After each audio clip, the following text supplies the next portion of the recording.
This is an overview of TurningPoint version 5 dashboard. This is the dashboard for the new TurningPoint 5 that you will see whether you're using a PC or a Mac. And it brings together a couple of programs that ran separately in earlier versions. So there are three tabs: Polling, Content, and Manage. And each one contains different kind of information. So in the polling screen, under the polling tab, you'll see a list of courses that you've set up based on participant lists. When you highlight a course, then you can initiate polling, and the session will be saved to that course by clicking on either PowerPoint polling, which means that you're going to be running the polling from within PowerPoint. The slides will be a part of or integrated with PowerPoint. Or you could click on Anywhere Polling, which used to be called TurningPoint Anywhere, where the polling can be based on questions presented in a variety of other ways, whether through text, such as through Adobe Acrobat. It could be based on questions on the web. It could even be based on questions that you put on the board.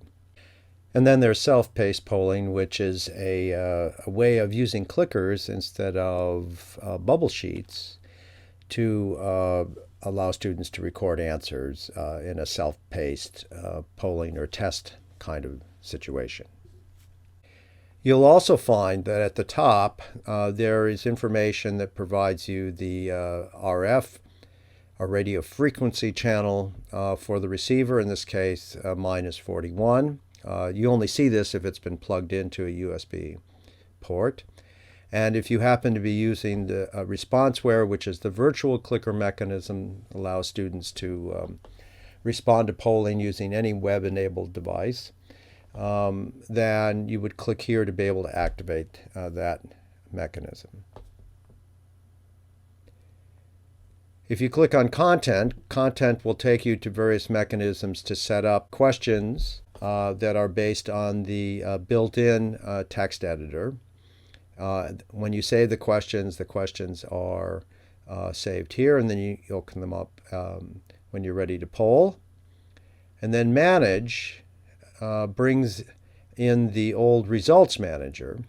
Here again are the courses that you have set up based on participant lists. As you accumulate sessions, the sessions will then be saved here individually. You can click on any one to be able to edit it or generate reports.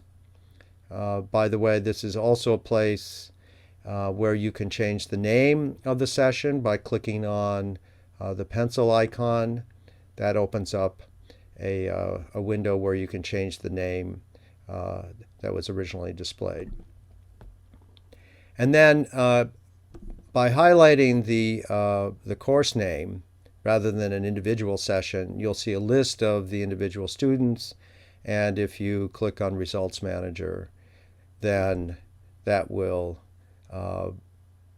display individual sessions for students based on both participation or attendance as well as performance.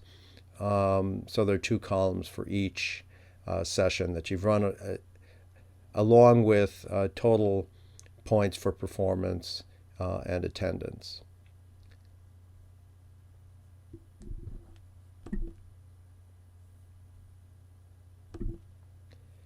I'll be offering additional recordings that will delve into each of these topics separately.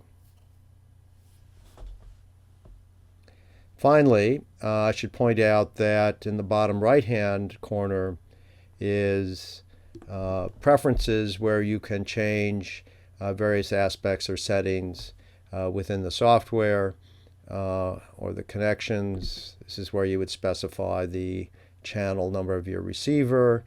You could change some things about how either PowerPoint or TurningPoint Anywhere or the self-paced polling performs.